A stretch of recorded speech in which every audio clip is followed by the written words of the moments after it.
Are you exhausted all the time? Maybe always thinking about when you can get your next cup of coffee? Well, if this is your approach, you need to rethink this. Your energy is influenced by a powerhouse of different essential B vitamins. But here's the thing, which one is going to be your secret weapon? Which one do you need the most? Well, it all depends on your unique body, your unique symptoms and problems, and of course, your DNA. They're often hyped as energy vitamins, but B vitamins aren't a one-trick pony. You can kind of think of them as your personalized energy squad. Some of them are going to crank up the voltage on the energy surging through your body, and others are going to keep you more cool and steady. And to max out their true potential, you need to crack the B vitamin code and understand which one fits your unique blueprint and unique needs. Hello and welcome. My name is Dr. Tarella, and this channel is all about helping you optimize and improve your health. Today, we're unlocking the secrets of B vitamins and their energy boosting potential. If you're finding this information useful and helpful, hit that like and subscribe button to continue getting these videos. Low energy and fatigue is a widespread problem. In fact, it's the most common thing that my patients come in and see me for. It's the most common complaint across the medical profession in general. And of course, many factors do contribute to low energy and fatigue, but B vitamin deficiencies are often overlooked or underutilized. Yet B vitamins are essential cofactors in the cellular energy production that our bodies make. They're also important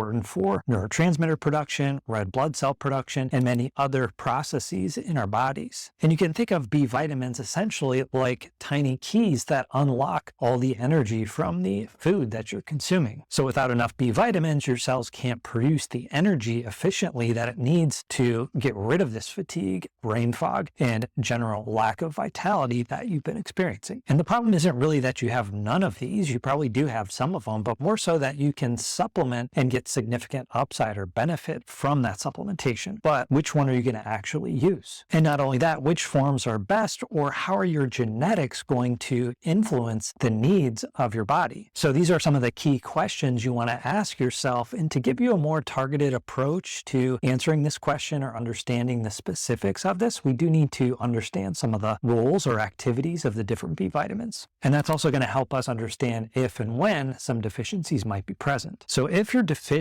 or suboptimal on some of these B vitamins, bringing those levels up to a more optimal range can help you combat fatigue and low energy and improve your cellular energy production at the mitochondrial level, at the level where your body's actually making ATP. It can also support brain function in terms of neurotransmitter production, which is going to improve with mental clarity and brain fog, along with improvement in mood. B vitamins are also important for proper nerve function, and as I said, red blood cell production. And each one has a unique role or problem area that it can address, which can help us pinpoint when you might be deficient in that particular one. So the issue then is knowing which one, if any of the B vitamins you're deficient in, and matching those up with specific health problems you may have, namely fatigue, low energy, and brain fog. And because that question can sometimes be a bit tricky, most people will just default to taking a generic B complex or some kind of B complex. And that's not terrible, but it can still leave a lot of gaps in your nutrition and B vitamin levels. And then you can also get excess levels of some B vitamins that you really don't need. The other thing is you may be taking a form of a B vitamin that your body actually doesn't assimilate very well or can't utilize. And so some of the big obstacles here are the lack of awareness, for instance, that there are different roles for each of the B vitamins. Some people just think it's B vitamin, it's one thing, and they're really not interchangeable. That each B vitamin has specific roles and specific things that it does, and there's actually 8 different B vitamins that our bodies use and need every single day. Each B vitamin has a specific form that's going to allow for it to be utilized at its maximum potential. And if you're not using that particular form, or if your body can't convert what you're taking into that form, it's not going to be very helpful for you. Genetic variations can significantly affect how your body is going to absorb and then process and then use each of these B vitamins. And the last thing we want to understand as kind of an overview is that some of these B vitamins are going to be more stimulating and some of them are going to be more sedating. So I thought it would be helpful to give you a framework that I use for thinking about these B vitamins in terms of the stimulating versus sedating. But keep in mind that it's a oversimplification, but it does work in most cases in terms of which ones are going to be more stimulating or sedating. So let's rank them in terms of the stimulating and sedating effects. And basically the stimulating ones are going to be more involved with energy production pathways than the sedating ones. Vitamin B1 or thiamine is crucial for carbohydrate metabolism. It converts glucose or carbohydrates into energy. And so deficiency in this, especially if you're significantly deficient, you're going to have fatigue, weakness, and even nerve problems. And the edge case for this is something known as beriberi. And while extreme cases of B1 deficiency are less common these days, they still can happen, especially with people having such restricted diets in some cases. And you layer on top of that specific genetics, you can really get into trouble with some of these B vitamins. So the second one is vitamin B2 or riboflavin. And riboflavin is essential for transporting fatty acids into the electron transport chain of the mitochondria, which allows that piece of machinery to unlock the energy that's in those fatty acids. So deficiency here often does cause fatigue and weakness. It sometimes can cause skin issues too. And those people with issues with folate metabolism, known as MTHFR, which is a genetic problem, are oftentimes deficient in vitamin B2. Thing is, you can have separate genetic problems with vitamin B2 as well,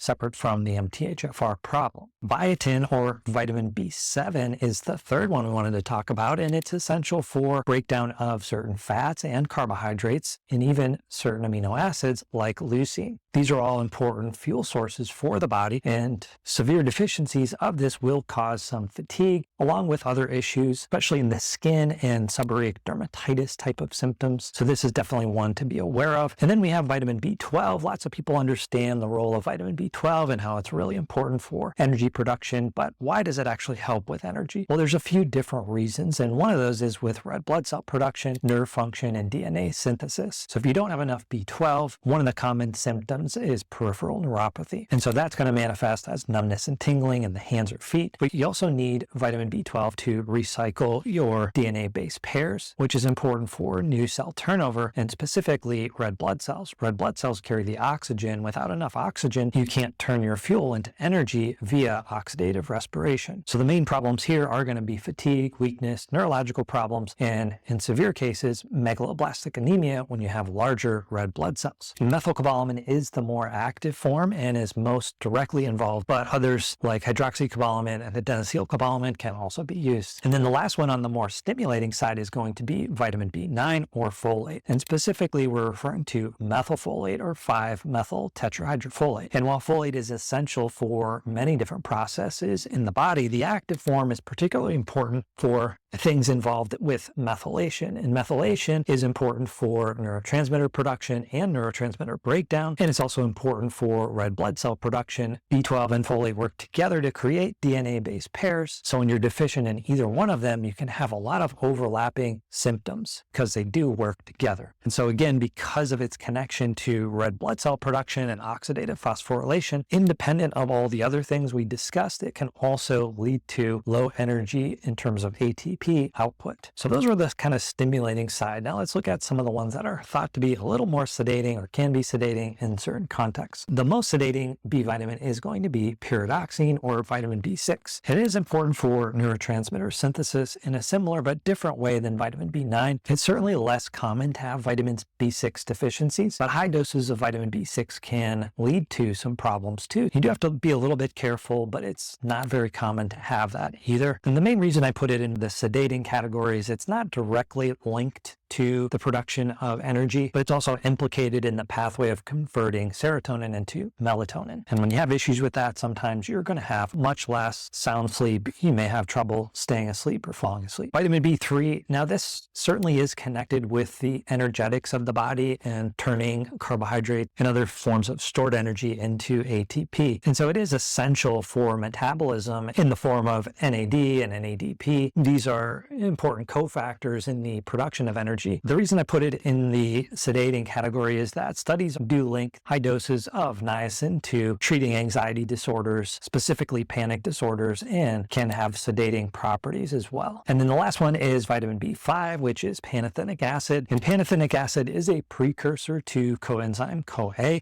If you don't have enough pantothenic acid, you're not going to have enough coenzyme A, which can lead to decreased metabolism of various substrates like amino acid, carbohydrates, and lipids. But it's certainly not as stimulating. People don't take doses of B5 and feel a boost, generally speaking, but it's also not very common to be deficient in vitamin B5. So now I have kind of a rough framework for these B vitamins and how they might help with our energy. Let's rank them in order of importance in terms of which ones are most likely to help with your energy based on research and what's commonly found to be deficient. So the first one is vitamin B12 deficiency, and this is surprisingly common, especially in older adults. As you get older, you're going to absorb less B vitamins. Vegans, vegetarians generally don't have a lot of B12 in their system. Sometimes digestive issues, you're not going to absorb B12, and those on certain medications like metformin, PPIs, are going to limit the absorption of B12. And methylcobalamin is the more active form, and it's readily used by the body. Genetic variations can sometimes limit or require your body to need even more. And so you can have issues with the transport of your B12 and also the absorption through the digestive tract. Two of the more important ones here are FUT2 and TCN2. The second most important one I would put as folate or methylfolate. And while overall folate deficiency is not very common because our food is fortified with folic acid, you can still have a functional deficiency. And this is something that I look for in my practice often because a lot of people do have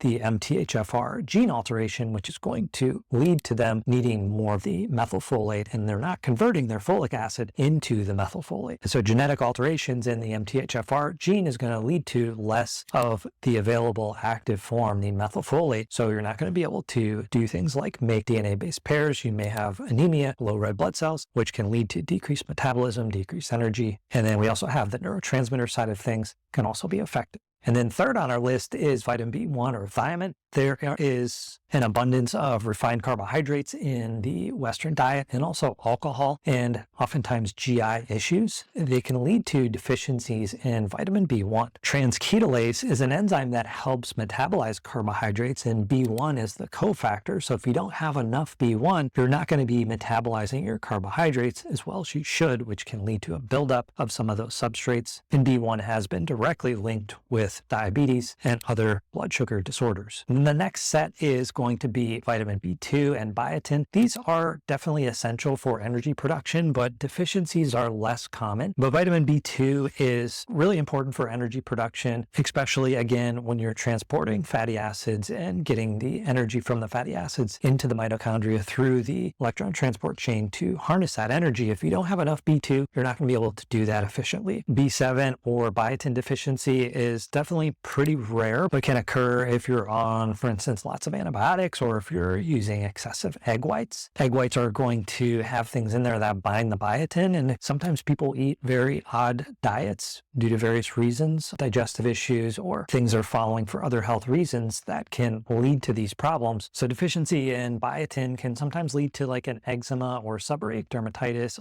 It's going to cause like flaking on the scalp, sometimes on the eyebrows, around the ears, etc. B5, as I said, B5 deficiency is not the same thing with B3 and B6, but there definitely are places for using these in different scenarios. So I also just wanted to touch on some of the genetic issues real quick. So for folate, it's going to be MTHFR, the C677T and the 1298C. Both can cause reduced conversion of folic acid and other folates into the active form by methyl tetrahydrofolate. The FUT2, there's not consensus on which one of these in terms of the RSID is most important, but it does affect B12 absorption and can lead to a non-secretor status, which makes you at much higher risk for B12 deficiency. TCN2 is also part of B12, and it codes for one of the main transporters for B12 that allows the B12 to get into your cells more effectively. And so if you have a problem with TCN2, you may have plenty of B12 floating around in your blood, but not in the cells themselves. SLC25A19 is a soluble carrier that transports thiamine pyrophosphate or TPP. There are other issues that people can have with converting the inactive form of thiamine into the more active form. There's numerous other genes that are involved with B vitamin transport, metabolism, and utilization that can influence whether or not you need more or less of these B vitamins. And so generally when I'm evaluating someone for deficiency, it's going to be an interplay between your genetics, your B vitamin status, and signs and symptoms of deficiency. And when you start to look at this on the individual level, it just really highlights the importance of taking a personalized approach to your health and understanding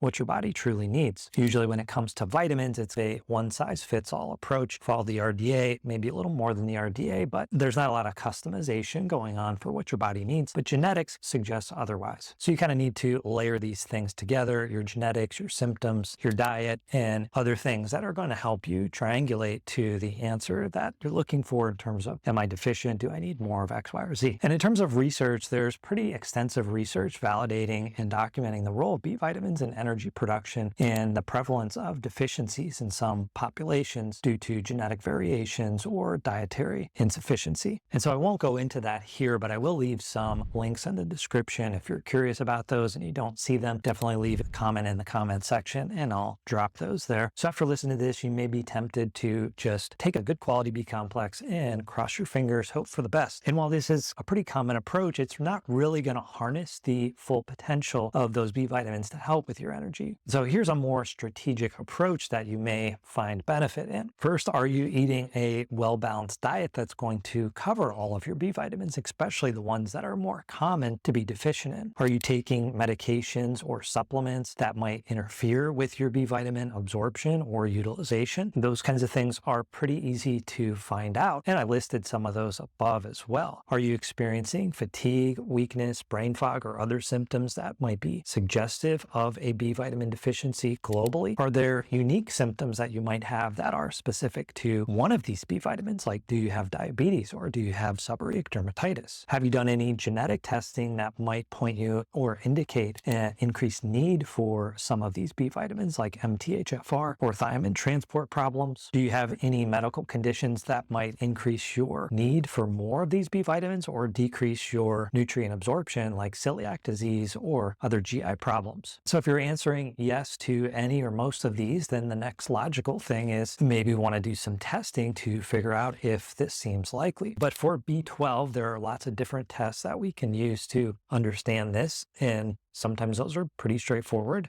Sometimes they're not, but a serum B12 test, if you're low in that, that's definitely a problem. If you have a high homocysteine or high methylmalonic acid, that suggests a deficiency as well. And the MMA is a more sensitive marker for that. And I have done other videos on that if you want to check that out. Folate can be tested in the blood as well, but there's some issues with folate testing. The red blood cell folate may be more important. Homocysteine can also be used to help understand that, as well as the red blood cell size, but there's a lot of overlap with B12 and folate. And you can check out some of my other videos on that if you're interested. For the other B vitamins, this also can be sometimes difficult to understand, but you can run thiamine in a blood. You can also run riboflavin, and sometimes it's helpful to do an organic acid test, which is going to show downstream metabolites that are elevated when your body doesn't have enough of this B vitamin or nutrient. So if you do end up with a deficiency or think you might, dietary strategies are important, but they're oftentimes not enough, especially if there's a genetic issue. Otherwise, it may be best to supplement directly. The other thing is figuring out the amount and dosage that you need. A lot of times you're going to want to work with a doctor that's going to help you understand how much to take for how long, and then when you can taper off or lower the amount.